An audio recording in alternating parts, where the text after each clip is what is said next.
mudane madaxweyne maalmahan soo dhaafnay waxa aad ka qayb qaadatay shirkii u horeeyay ee madaxweynayaasha dalalka ku buhoobay ururka IGAD ee orax soo baxa qaaradda Afrika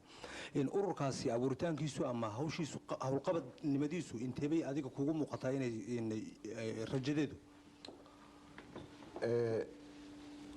xaqiiqadii waxay ahayd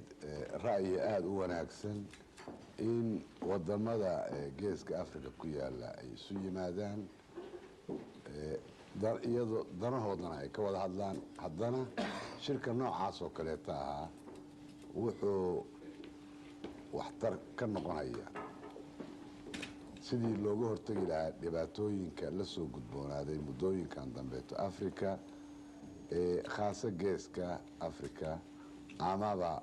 qorax u dhaca Afrika haddii la eego oo abaaraha iyo nabaad guurka ah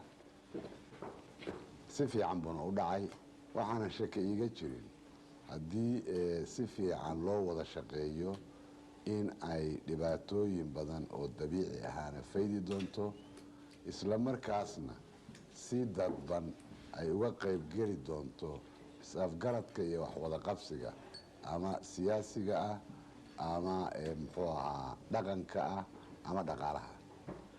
mudane madaxweyne muddadii aad joogtay dalka ama kulankaas uu socday waxa kale oo aad kulanteen hogaamiyaha